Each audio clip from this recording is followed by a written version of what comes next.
Good morning बच्चों, मैं हूं अमित तिवारी और आप देख रहे हैं अपना YouTube channel focus on physics. बच्चों, इसके पहले हम लोग पॉइंट चार्ज के लिए इलेक्ट्रिक फील्ड और इलेक्ट्रोस्टैटिक फोर्स निकालना पढ़े थे, लेकिन आज हम लोग पढ़ेंगे कंटिन्यूअस चार्ज डिस्ट्रीब्यूशन, यानी कि इंटायर बॉडी के लिए। इंटायर बॉडी के लिए हम लोग इलेक्ट्रोस्टैटिक फोर्स कैलकुलेट करेंगे, इंटायर बॉडी के लिए इलेक्ट्रिक फील्ड कैलकुलेट करेंगे। इसके पहले वाला क्लास तो काफी अच्छा लगा था, काफी आपको समझ में आया होगा। आज का भी क्लास काफी अच्छे से समझ में आएगा, बस थोड़ा सा ध्यान देते रहिएगा। सबसे पहले देखते हैं हम लोग, देखिएगा ध्यान से, calculation of force on a charge due to continuous charge distribution. Suppose कीजिए कि हमारे पास एक स्फीयर टाइप का कोई बॉडी है, ठीक है ना, स्फीयर टाइप का कोई बॉडी है जिसपे चार्ज हर एक पार्ट में डिस्ट्रीब्यूटेड है। काफी छोटे छोटे चार्ज मिल करके पूरे इंटायर बॉडी को चार्ज किए हैं। तो ये चार्ज का जो डिस्ट्रीब्यूशन है पूरा इंटायर बॉडी पर, उसी को हम लोग क्या कहेंगे, कंटिन्यूअस चार्ज डिस्ट्रीब्यूशन बोलेंगे। इसको चार्ज डिस्ट्रीब्यूशन भी बोल सकते हैं हम लोग। इस पूरे इंटायर बॉडी पर छोटे छोटे चार्ज मिल करके पूरे इंटायर बॉडी को चार्ज किए हुए हैं। अब सपोज कीजिए यहां से एक एलिमेंट को, एक एरिया को हम यहां से कट कर लेते हैं। क्योंकि इस बॉडी के कंपेयर में, इस बॉडी जो चार्ज बॉडी है, इस बॉडी के कंपेयर में इसका चार्ज काफी छोटा होगा, तो इसके चार्ज को हम मान लेते हैं, इसके चार्ज को हम मान लेते हैं dq। इसके चार्ज को dq मान लिए।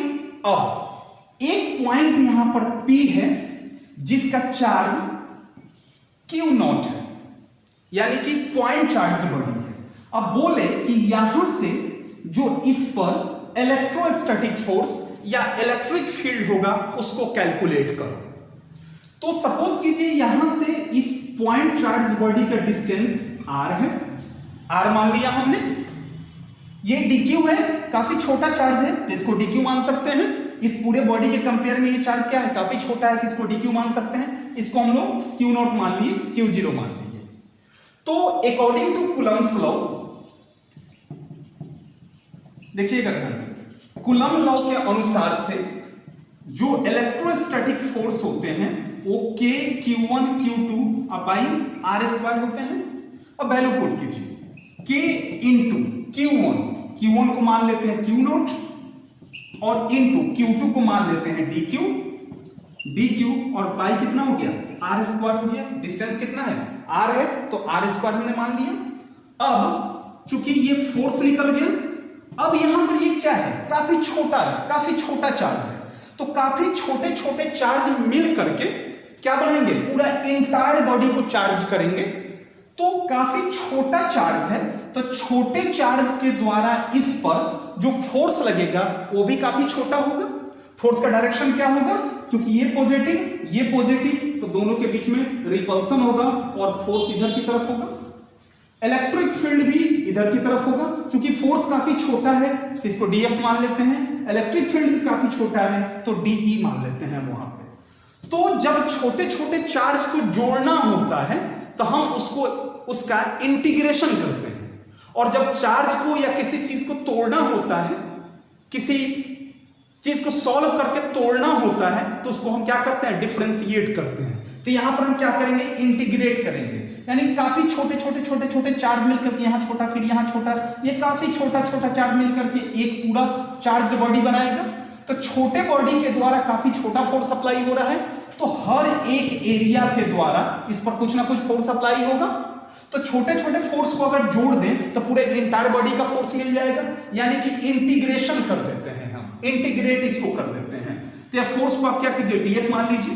तो integration of dF is equal to integration of k into q nought into dq और बाई कितना हो जाएगा, r स्क्वायर। इंटीग्रेट करने पर क्या होगा, जुड़ेगा, यानी कि बहुत छोटे छोटे फोर्स मिलकर पूरे इंटायर बॉडी के द्वारा अप्लाइड फोर्स पता चल जाएगा।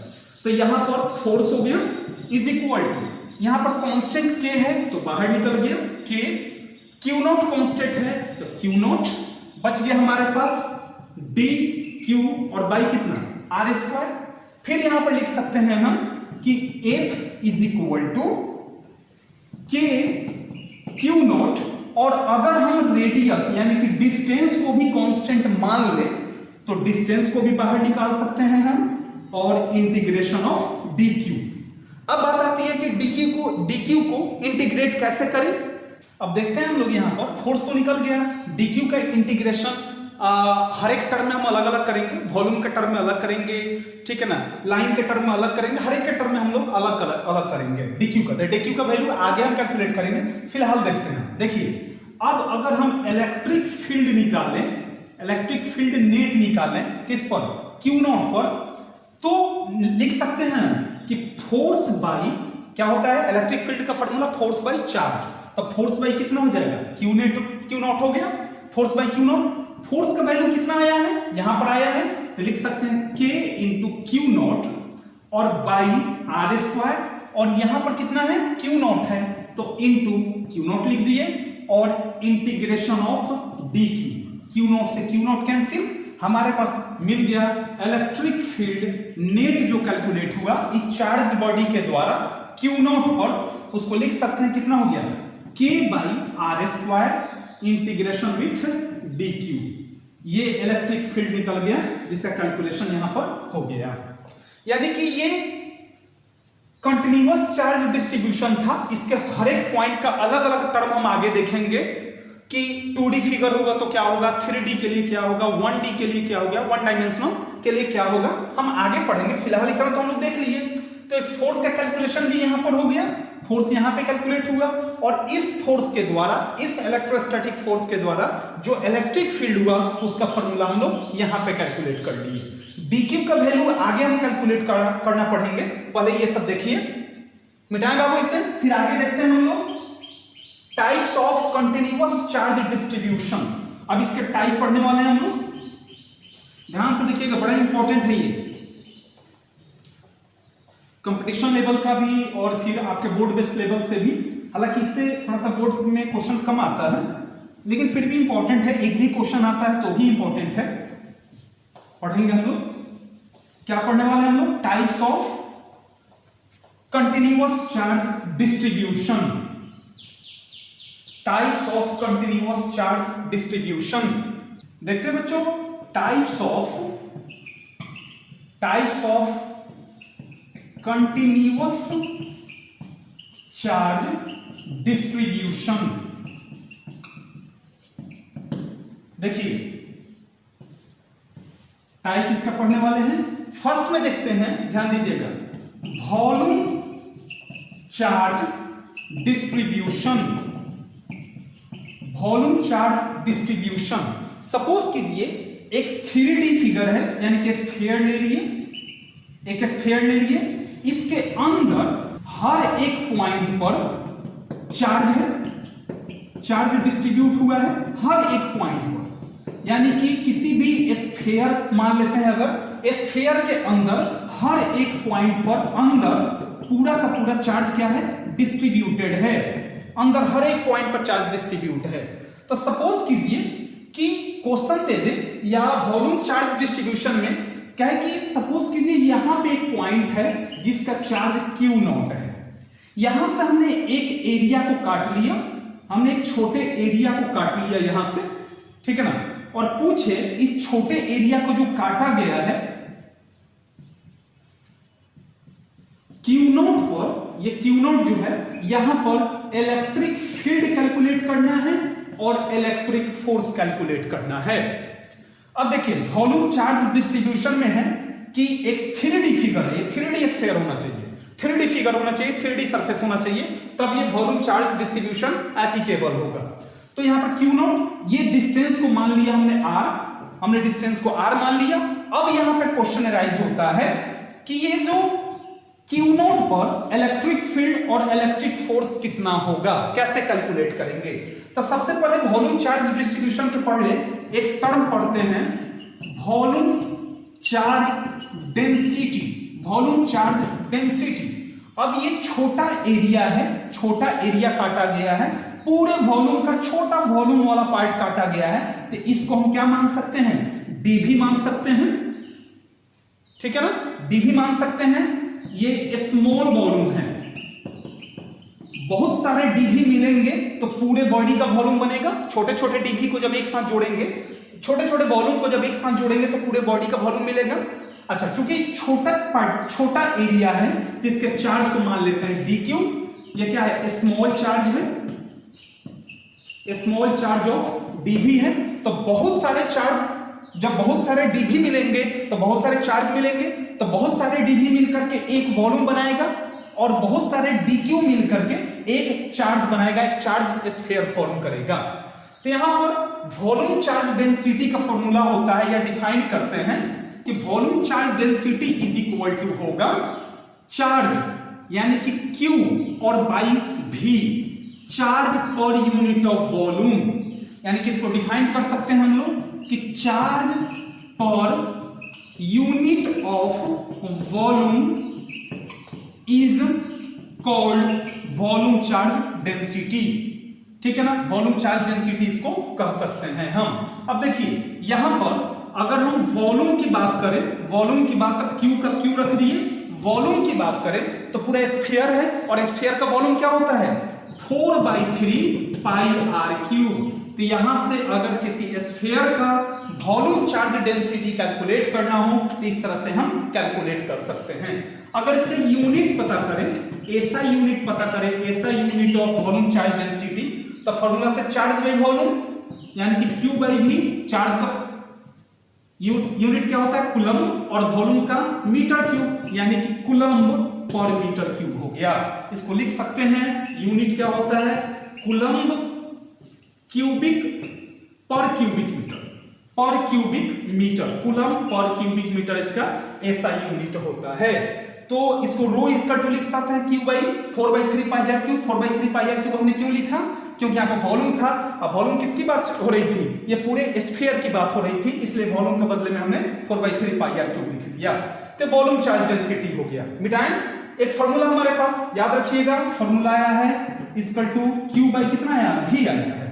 अब यहां से उठाइए, देखिए अब चूंकि वॉल्यूम चार्ज डेंसिटी है तो ये तो लार्ज एरिया के लिए है, ये लार्ज पूरे एंटायर बॉडी के लिए है। अगर स्मॉल एरिया की हम चर्चा करें तो चार्ज को हम क्या लिख सकते हैं, चार्ज का स्मॉल चार्ज कितना है dq, तो dq और बाई v के बदले में क्या लिख सकते हैं dv लिख सकते हैं। इसलिए dq इज इक्वल टू, इसलिए dq is equal to rho into कितना हो जाएगा dv हो गया। यहां पर ये फॉर्मूला को याद रखिएगा, इस फॉर्मूला का बहुत जरूरी पड़ने वाला है। वॉल्यूम के टर्म में अगर वॉल्यूम चार्ज डेंसिटी पूछे तो फॉर्मूला होगा dq is equal to rho into dv। इसके जस्ट पहले मैंने बोला था ना कि dq का वैल्यू हर जगह पे क्या होगा चेंज होगा, तो अब चेंज करने की बात आ गई है। अब हम लोग चेंज करेंगे और आगे देखेंगे हम लोग। मिटाएं से बाबू, इसी पर आगे पढ़ते हैं हम लोग। याद रखिएगा q बाई v या dq बाई dv। मिटा रहे हैं इसे और फिर आगे बढ़ते हैं हम लोग। इसको मिटा करके वॉल्यूम चार्ज डेंसिटी समझ में आ गया।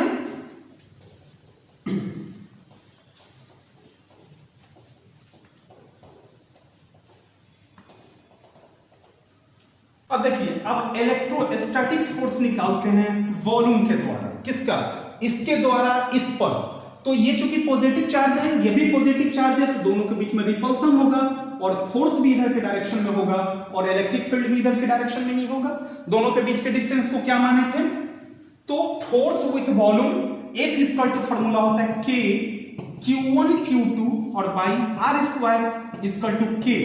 Q1 के बदले में हमने रख दिया Q0 इंटू Q2 के बदले में हमने dq रख दिया क्योंकि स्मॉल के लिए कैलकुलेट कर रहे हैं, और बाई R स्क्वायर को R स्क्वायर रहने देते हैं।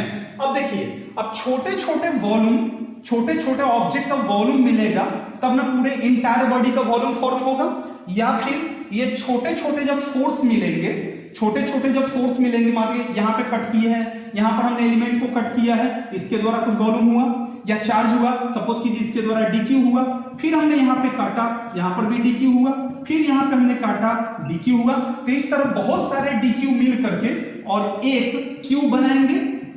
बहुत सारा dq जब मिलेगा, dq फिर dq plus dq plus dq plus dn तक अगर जाते हैं, सबको जोड़ेंगे तब जाकर के क्या मिलेगा, हमारे पास चार्ज मिलेगा, पूरे इंटायर बॉडी का चार्ज मिलेगा। ये इसका चार्ज, इसका चार्ज, इसका चार्ज, यानी कि हर एक पार्ट का, हर एक वॉल्यूम वाले पार्ट का जिसको हमने कट किया है उसका चार्ज जोड़ दें तो पूरे बॉडी का, पूरे इंटायर बॉडी का क्या मिल जाएगा, वॉल्यूम मिल जाएगा, या पूरे इंटायर बॉडी का चार्ज मिल जाएगा। अब देखिए यहां तो लिख सकते हैं फोर्स इज इक्वल टू, इसको क्या करेंगे हम लोग, इंटीग्रेट करेंगे। तो चूंकि फोर्स से स्मॉलर फोर्स है ना, तो यहां पर लिख दीजिए, ज्यादा अच्छा रहेगा, डीएफ। यहां पर लिख देते हैं डीएफ इसका टू आ गया K Q not into D Q by R square. अब इंटीग्रेट करते हैं तो इंटीग्रेशन ऑफ डीएफ, चूंकि जोड़ना है, इस तरह छोटे छोटे पीस को जोड़ना है, बहुत सारे जोड़ करके एक स्फीयर बनाना है, एक स्फीयर का चार्ज बनाना है, तो आपको इंटीग्रेट करना होगा। तो integration of K Q not into D Q by R square. K constant बाहर कीजिए, क्यू नॉट कांस्टेंट बाहर कीजिए, आर स्क्वायर कांस्टेंट बाहर कीजिए, और हमारे पास आ गया डी क्यू। अभी जस्ट हमने यहां से जस्ट इसके पहले पढ़ा था हमने कि रो इज इक्वल टू होता है D Q by D V, और D Q is equal to लिख सकते हैं रो इंटू डी वी। अब इस डी क्यू का वैल्यू उठा के यहां पे रखिए, तो K into Q not by R square integration with क्या है यहां पर, रो इंटू डी वी। चूंकि रो कांस्टेंट तो रो को भी बाहर कर देते हैं, यहां पर रो क्या है, ये भी कांस्टेंट है ना, इसको भी बाहर कर देते हैं।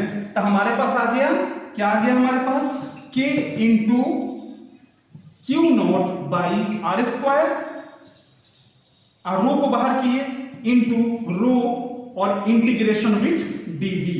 ये रो हो गया, इंटीग्रेशन विथ डीवी, क्या निकल गया, ये इलेक्ट्रोस्टैटिक फोर्स निकल गया। अब क्या निकालना है हमको, वॉल्यूम। अब हमको क्या निकालना है, इलेक्ट्रिक फील्ड निकालना है। तो electric field with volume formula से फोर्स बाई चार्ज, फोर्स का फॉर्मूला रखते हैं। फोर्स का फॉर्मूला कितना दिया हुआ है, देखिए यहां पर, इसको हमने मिटा दिया। फोर्स का फॉर्मूला रखते हैं, फोर्स का फॉर्मूला दिया हुआ है K into Q not by R square into rho into integration with DV. ठीक है ना, ये रो है, इंटीग्रेशन विथ डीवी, और बाई कितना है, चार्ज नॉट, तो by Q nought, Q not से क्यू नॉट कैंसिल, यानी कि हमारे पास आ गया K into rho integration with DV by R square. ठीक है ना, यहां पर सबका वैल्यू दिया हुआ रहेगा, रो का वैल्यू, के का वैल्यू तो कांस्टेंट होता है, 9 × 10⁹ न्यूटन मीटर स्क्वायर पर कूलम स्क्वायर। फ्री स्पेस के लिए, वैक्यूम के लिए, एयर के लिए ये फिक्स होता है। तो के का वैल्यू पता हो, रेडियस पता होगा ही आपको, फिर ये रो का वैल्यू पता होगा ही कि किस टाइप का मटेरियल है, डेंसिटी, और उसके बाद क्या है यहाँ पर DV.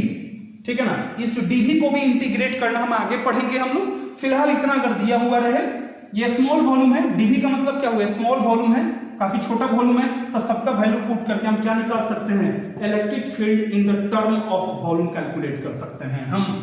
Electric field in the term of volume, ये जो इंटीग्रेशन है डीवी, इसको हम लोग क्वेश्चन जब सॉल्व करेंगे, न्यूमेरिकल सॉल्व करेंगे, वहां पर इसको इंटीग्रेट करके देखेंगे।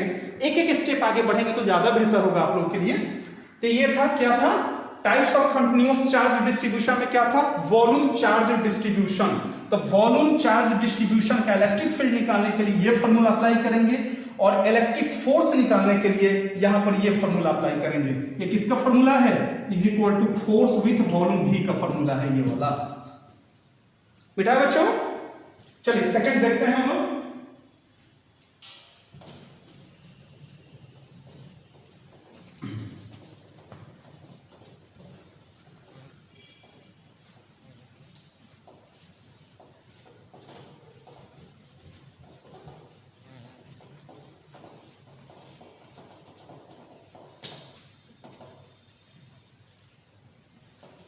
सेकंड देखते हैं हम लोग।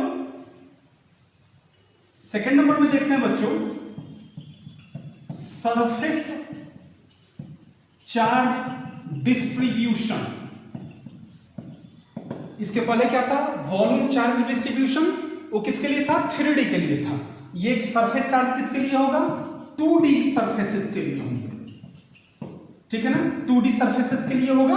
अब देखिए कैसे, मान गए कि ये मार्कर है, इसके अंदर, मार्कर के अंदर अगर चार्ज डिस्ट्रीब्यूटेड है तो वॉल्यूम के रूप में जाएगा, वॉल्यूम चार्ज डिस्ट्रीब्यूशन के रूप में जाएगा। लेकिन इसके सरफेस के ऊपर यहाँ पे चारों तरफ अगर बैठा हुआ हो, इस सरफेस के ऊपर अगर बैठा हुआ हो तो किस में जाएगा? सरफेस चार्ज डिस्ट्रीब्यूशन में जाएगा। नाम से ही पता चल रहा है सरफेस चार्ज डिस्ट्रीब्यूशन, यानी कि सरफेस पर चार्ज का डिस्ट्रीब्यूशन हो। जैसे मान लीजिए कि कोई बॉडी है, स्फेरिकल शेप में है, स्फेरिकल शेप में है, यहां पर इसके ऊपर चारों तरफ से चार्ज डिस्ट्रीब्यूटेड है, चारों तरफ चार्ज डिस्ट्रीब्यूशन, अंदर नहीं है, अंदर होता तो वॉल्यूम हो जाता, ठीक है ना। हमने क्या किया, यहां से यहां चारों तरफ ये चार्ज डिस्ट्रीब्यूट है, इसके सरफेस पर चार्ज जो क्या है वो डिस्ट्रीब्यूटेड है। हमने क्या किया, एक एरिया को हमने यहां से कट कर लिया। सपोज कीजिए यहां से हमने एक एरिया को काटा, यहां से तो एरिया को काटा तो क्या हो जाएगा, DA लिख सकते हैं उसको, यानी कि स्मॉल एरिया, एलिमेंट को हमने कट किया, small area of cutting element, small area of cutting element, cutting element नहीं लिखेंगे, स्मॉल एरिया, सीधा लिखिए स्मॉल एरिया, ज्यादा बेहतर है। यहां पर स्मॉल एरिया कर देते हैं, क्या हो गया, यहां पर DA equal to small area हो गया। अब इसका कोई ना कोई चार्ज होगा, तो चार्ज को क्या मानेंगे, स्मॉल चार्ज होंगे तो DQ मान लेते हैं, small charge on cutting element. जिस एलिमेंट को, जिस पार्ट को हमने काटा है, एलिमेंट कहो या पार्ट कहो, हमने उसको DQ मान लिया। तो सरफेस चार्ज डिस्ट्रीब्यूशन के पढ़ते हैं एक सरफेस चार्ज डेंसिटी, ठीक है ना। इसको डिफाइन करते हैं कि सरफेस चार्ज डेंसिटी को हम डिनोट करते हैं किसी से, सिग्मा से डिनोट करेंगे, इसको सिग्मा कहते हैं। तो सिग्मा इज इक्वल टू हो जाएगा Q/A, उसमें वॉल्यूम था, इसमें एरिया होगा, यानी कि लिख सकते हैं चार्ज पर unit of area at that point, charge पर unit of area at that point, ये एरिया जो काटा गया है उस अनुसार से। तो एरिया चूंकि कौन सा है, स्फीयर है, तो सिग्मा इसका लिख सकते हैं Q/ एरिया का फॉर्मूला 4πr²। तो इस फॉर्मूला से हम लोग सरफेस चार्ज डेंसिटी कैलकुलेट कर सकते हैं। क्योंकि सरफेस पे चार्ज क्या डिस्ट्रीब्यूटेड है, तो उसको कैलकुलेट करने के लिए हम यहां से फॉर्मूला यूज कर सकते हैं।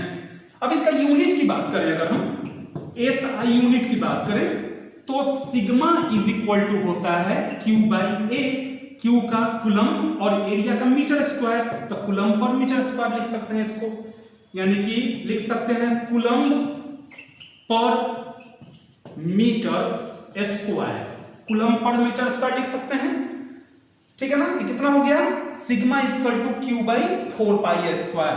अब देखिए sigma is equal to Q/A था, अब स्मॉल चार्ज है तो DQ लिख सकते हैं इस बॉडी के लिए, और बाई एरिया स्मॉल है तो क्या लिख सकते हैं, DA लिख सकते हैं हम।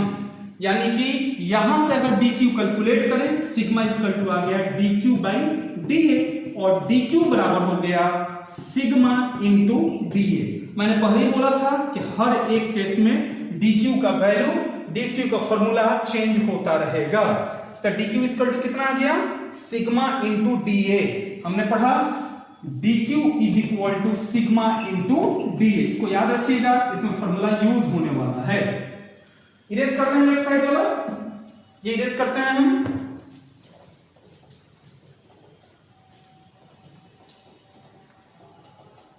सरफेस चार्ज डिस्ट्रीब्यूशन में जो चार्ज होते हैं वो सरफेस के अंदर नहीं, किसी भी स्फीयर या किसी भी बॉडी के अंदर नहीं, ये ऊपर डिस्ट्रीब्यूटेड होते हैं।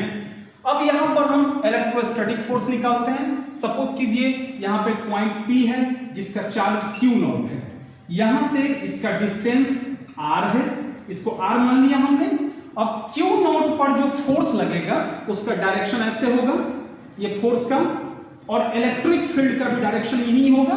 तो चूंकि स्मॉल फोर्स है तो dF और स्मॉल इलेक्ट्रिक फील्ड है तो dE इसको मान सकते हैं हम। तो force equal to K Q1 Q2 by R square. तो क्या निकाल रहे हैं हम? dF निकाल रहे हैं, यानी कि ये जो एरिया कट किया गया है ये कौन था? dA था। ये एरिया क्या था? इस सब चार्ज डिस्ट्रीब्यूटेड है, लेकिन ऊपर जो सरफेस पे जो चार्ज डिस्ट्रीब्यूट हैं, जैसे एक और एग्जांपल से समझ लीजिए कि मान गए यहां पर एक शीट है, ठीक है ना, इसके ऊपर चार्ज डिस्ट्रीब्यूटेड है, 2D फिगर है। जैसे मान के पेज ले लिए, कॉपी का पेज ले लिए, तो कॉपी के पेज के ऊपर भी चार्ज डिस्ट्रीब्यूटेड है और नीचे भी चार्ज डिस्ट्रीब्यूटेड है। जैसे मान के हाथ, तो नीचे भी चार्ज इस पर डिस्ट्रीब्यूटेड है, ये पूरा ऊपर वाले एरिया पर, अंदर नहीं, अंदर जाने पर क्या हो जाएगा? वॉल्यूम हो जाएगा। तो अगर हम यहां से कट करें एक सरफेस को, यहां से अगर कट करते हैं, यहां से हमने सरफेस को कट किया, तो यहां से अगर हम सिग्मा निकालें तो dq बाई क्या हो जाएगा? dA हो जाएगा। अगर ये फिगर रेक्टेंगल होता है तो रेक्टेंगल का पेरीमीटर रखेंगे, रेक्टेंगल का एरिया रखेंगे यहां पर dA के रूप में। स्क्वायर था तो स्क्वायर का एरिया रखेंगे, ट्रेपेजियम होगा ट्रेपेजियम का एरिया रखेंगे, रंबस होगा रंबस का एरिया रखेंगे, यानी जो फिगर होगा उस फिगर का ही हम एरिया रखेंगे। तो इससे कुछ डिस्टेंस p पर एक चार्ज Q0 है, यहां से यहां तक का डिस्टेंस r है, ठीक है ना। ये क्या है? ये चार्ज कितना है? Q0 है यहां पर। पूछे कि P पर इलेक्ट्रिक फील्ड निकालिए, तो इलेक्ट्रिक फील्ड का डायरेक्शन ये होगा और इलेक्ट्रिक फोर्स का भी डायरेक्शन इसी के अनुसार होगा, यानी कि पॉजिटिव के बीच में रिपल्सन होगा, इसलिए क्या होगा? बाहर की तरफ जाएगा ये। तो यहां पर dF निकाले हम, यहां पर F इक्वल टू, तो लिख सकते हैं K into F equal to क्या था? K Q1 Q2 by R square. तो Q1 के बदले में आप क्या रख देंगे? dQ। इसका चार्ज कितना था? dQ था। इसका चार्ज dQ मान लीजिए, इसका एरिया dA मान लीजिए, इसका स्मॉल एरिया। तो K इंटू Q1 यानी कि dQ, Q2 कितना है? Q0 और बाई R स्क्वायर। फिर क्या करेंगे हम? इंटीग्रेट कर देंगे, इंटीग्रेशन विथ dF। तो integration K dQ into Q0 और by R square. K constant, Q0 constant बाहर निकालिए, तो K Q0 कांस्टेंट बच गया dQ बाई R स्क्वायर। अगर R भी कांस्टेंट हो जाता है तो लिख सकते हैं K Q0 by R square integration with dQ, integration with dQ। अब वैल्यू क्या रखना है यहां पर? पिछले क्वेश्चन की तरह इसमें अब dQ का वैल्यू रखेंगे हम लोग। किसका वैल्यू रखेंगे? dQ का वैल्यू। तो dQ का वैल्यू सरफेस चार्ज डिस्ट्रीब्यूशन में कितना है? सिग्मा इंटू dA यहां पर। तो K Q0 by R square, यहां पर इंटीग्रेशन dQ का sigma into differentiation sigma into dA। Sigma भी कांस्टेंट बाहर निकाल लीजिए, तो लिख सकते हैं K Q0 sigma by R square और dA। क्या निकल गया हमारा? क्या कैलकुलेट हुआ? फोर्स कैलकुलेट हो गया। अब क्या निकालना है? Electric field. तो electric field is equal to force by charge. Force का फॉर्मूला रखते हैं K Q0 सिग्मा बाई कितना? R square integration of dA।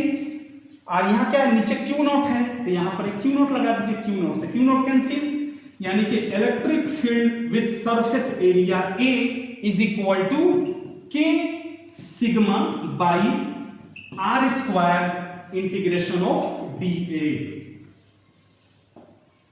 Area को इंटीग्रेट कर देंगे, जिस तरह से एरिया दिया हुआ रहेगा न्यूमेरिकल में जानेंगे कि किस फिगर के लिए निकाल रहे हैं, उसका एरिया यहां पे रखेंगे, तब उसको हम लोग क्या करेंगे? इंटीग्रेट करके तब वैल्यू कैलकुलेट करेंगे। आगे वाले क्लास में हम लोग इंटीग्रेशन भी देखेंगे कि डीए का इंटीग्रेशन कैसे करें, ठीक है ना, ताकि क्वेश्चन सॉल्व हो पाए। उम्मीद है आपको समझ में आएगा कि क्या था? सरफेस चार्ज डिस्ट्रीब्यूशन था। मिटाए बच्चों, सरफेस हम लोग पढ़ लिए, क्या वॉल्यूम चार्ज डिस्ट्रीब्यूशन इसके पहले पढ़ लिए। अभी हमने क्या पढ़ा? सरफेस चार्ज डिस्ट्रीब्यूशन, यानी कि किसी सरफेस के अपर पार्ट में या सरफेस के ऊपर या सरफेस के नीचे, सरफेस के अंदर नहीं, अंदर हुआ तो वॉल्यूम में चला जाएगा, सरफेस के ऊपर या सरफेस के नीचे अगर चार्ज का डिस्ट्रीब्यूशन होगा तो उसको सरफेस चार्ज डिस्ट्रीब्यूशन कहेंगे, अगर अंदर होगा तो वॉल्यूम चार्ज डिस्ट्रीब्यूशन कहेंगे। वॉल्यूम चार्ज डिस्ट्रीब्यूशन को रो से डिनोट करते थे, सरफेस चार्ज डेंसिटी को, डिस्ट्रीब्यूशन डेंसिटी को हम किससे से डिनोट करते हैं, सिग्मा से डिनोट करते हैं। इसको हम क्या लिखते हैं, ये सिग्मा है, इसको सिग्मा से डिनोट करते हैं। बेटा बच्चों चलिए थर्ड नंबर देखते हैं हम लोग।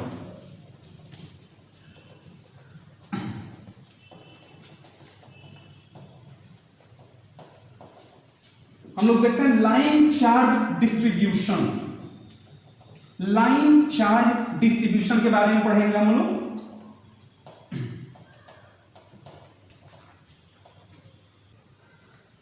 बच्चों थर्ड नंबर में देखते हैं हम लोग लाइन चार्ज डिस्ट्रीब्यूशन। नाम से ही पता चल रहा है कि लाइन पर चार्ज डिस्ट्रीब्यूट हुआ हो। जैसे मान लीजिए एक लाइन है ऐसे, इसमें प्लस प्लस प्लस, इस पर क्या है, चार्ज डिस्ट्रीब्यूटेड है। इस वायर का लेंथ अगर टोटल लेंथ एल मान लें, हम यहां से लेकर के यहां तक का लेंथ अगर एल मान लें, एल बराबर मान लें लेंथ ऑफ लाइन, तो एक टर्म है, ये किसके लिए होता है, 1D सरफेस के लिए होता है, 1 डायमेंशनल सरफेस के लिए होता है। तो एक टर्म है लाइन चार्ज डेंसिटी, यानी कि लिख सकते हैं चार्ज पर unit of length of line is called, length of line is called line charge density. इसको लैम्बडा से डिनोट किया जाता है और लैम्बडा बराबर हो जाएगा Q बाई एल, और एल Q बाई एल के बदले में 2 पाई आर लिख सकते हैं। क्यों, मान के इसको हम एक रिंग के रूप में, इसी वायर को मोड़ करके एक रिंग के रूप में हम बना दें तो सर्कल के रूप में हो गया। पॉजिटिव पॉजिटिव चार्ज इसके यहां पर फैल गए, ये सरफेस के लिए, एक इसके लिए सर्कल के लिए, सर्कल का सरफेस से फैल गया। इसके पहले जो देखे थे हम लोग स्फीयर के लिए देखे थे, तो यहां पर एरिया जो रखेंगे, लेंथ रखेंगे, वो 2 पाई आर के इक्वल होगा। अब देखिए line charge density lambda is equal to theta by 2 pi R. देखिए line charge density is called charge by 2 pi R, यानी कि Q बाई 2 पाई आर हम लिख सकते हैं। अब इसका ऐसा यूनिट अगर देखें तो ऐसा यूनिट लैम्बडा बराबर होता है Q बाई एल, Q यानी कि चार्ज कूलम, और L फॉर लेंथ, और लेंथ का मतलब क्या होता है, मीटर, यानी कि कूलम पर मीटर हो जाएगा इसका ऐसा यूनिट। इसका ऐसा यूनिट हो जाएगा कूलम पर मीटर, ठीक है ना। अब स्मॉल एरिया यहां से कट कर लिया गया। सपोज कीजिए यहां पर एक स्मॉल एरिया काटा गया, यहां पर एक स्मॉल एरिया काटा गया जिसको DL बोला गया। यहां से कुछ दूरी पर यहां पर एक पॉइंट है जिसका चार्ज Q0 है, Q0 है, यानी कि इसको पॉइंट चार्ज कहेंगे। बोले कि इस पर इसके द्वारा जो इलेक्ट्रिक फोर्स या इलेक्ट्रिक फील्ड लगेगा उसको बताओ। ये पॉजिटिव, तो दोनों के बीच में क्या होगा, रिपल्सन होगा, और ये इधर की तरफ आएगा, तो इलेक्ट्रिक फील्ड का भी डायरेक्शन इधर होगा और फोर्स का भी डायरेक्शन इधर की तरफ ही होगा।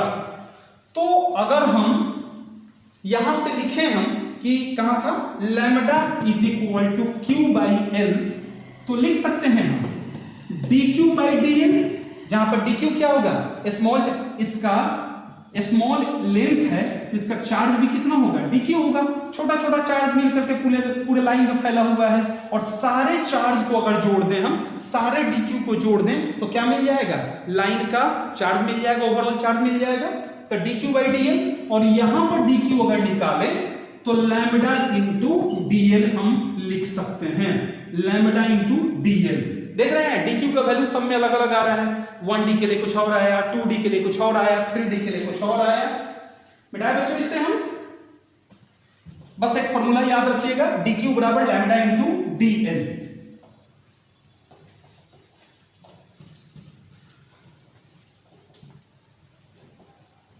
dQ बराबर लैम्बडा इंटू dl।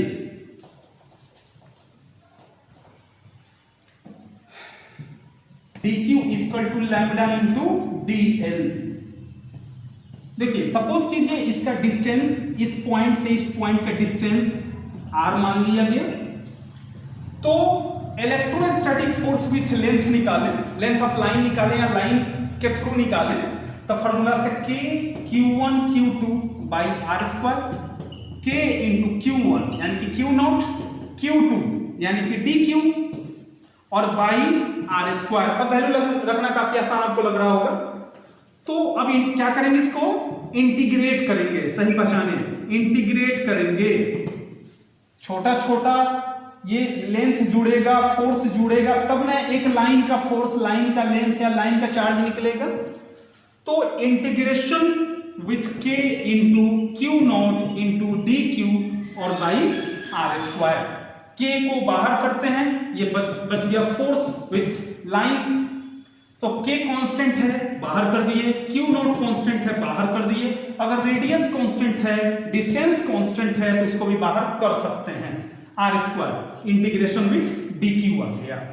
अब dq का वैल्यू पुट कर देंगे हम, तो force equal to k into Q not by R square integration dq का क्या फॉर्मूला होता है, लैम्डा इंटू dl, लैम्डा भी कांस्टेंट है तो बाहर कीजिए, force k into Q not into lambda by R square integration with dl, integration with dl, ये फोर्स निकल गया।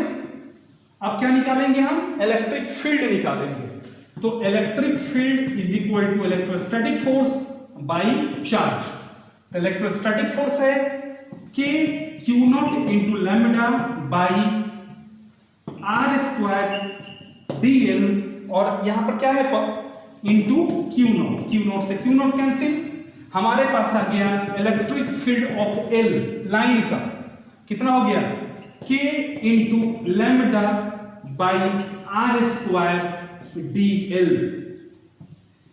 को आगे डिफरेंशिएट करेंगे हम लोग। फिलहाल ये फॉर्मूला, तीन चीज हम लोग जान गए, एक जाने वॉल्यूम चार्ज डिस्ट्रीब्यूशन, दूसरा सरफेस चार्ज डिस्ट्रीब्यूशन और तीसरा लाइन चार्ज डिस्ट्रीब्यूशन हम लोग जान गए। इस पर एक न्यूमेरिकल देख लेते हैं लाइन चार्ज डिस्ट्रीब्यूशन पर, और बाकी का न्यूमेरिकल हम अगले क्लास में देखेंगे, ठीक है, तब तक आप रिवीजन कर लिए रहेंगे तो ज्यादा बेहतर होगा। मिटाए बच्चों इसे, ओके थैंक यू।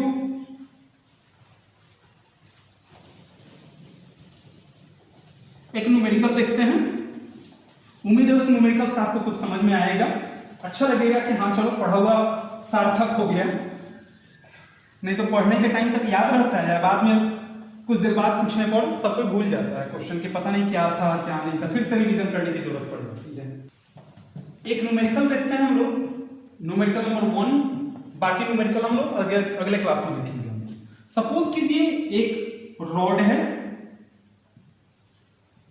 इस पे दे दिया गया, इस पे चार्ज डिस्ट्रीब्यूटेड है, इससे कुछ दूरी पर एक पॉइंट P है जिसका चार्ज Q0 है या Q नॉट है, Q0 भी कह सकते हैं उसको, पॉइंट चार्ज है ये, इसको क्या कहेंगे, P फॉर पॉइंट चार्ज कह सकते हैं, कोई भी नाम दे सकते हैं आपको।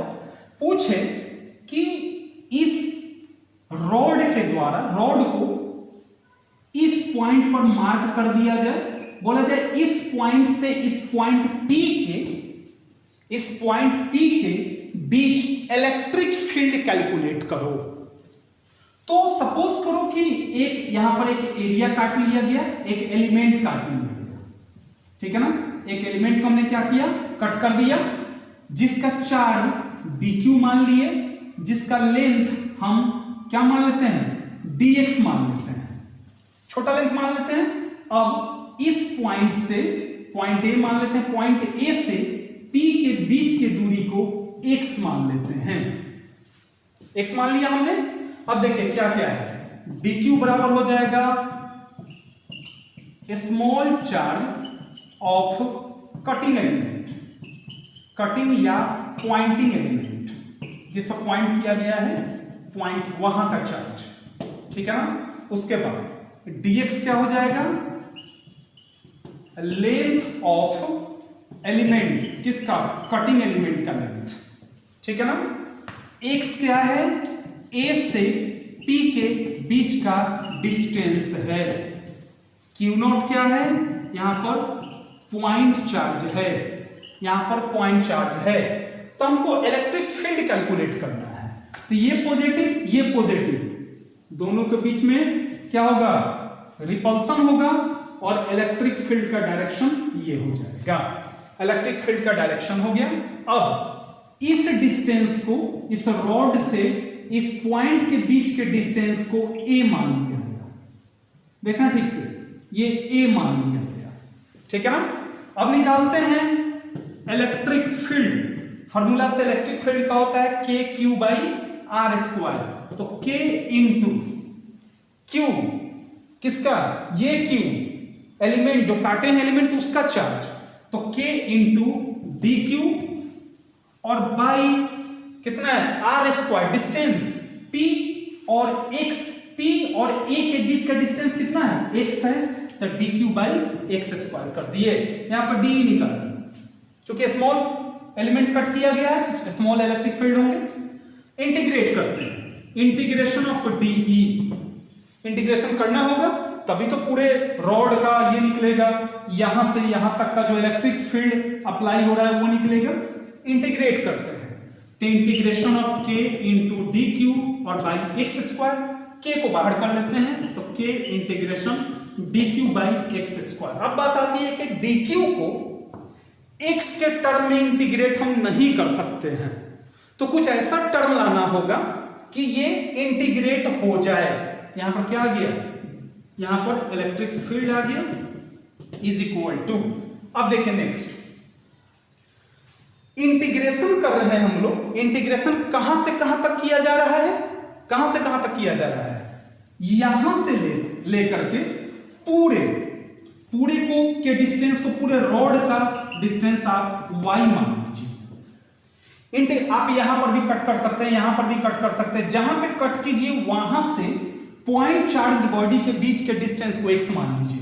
हमने x माना, आप अगर ये हमने कट किया है, अगर आप यहां पे कट करते हैं तो यहां से यहां के बीच का डिस्टेंस x मान लीजिए, फार्मूला वही डिराइव होगा सेम टू सेम।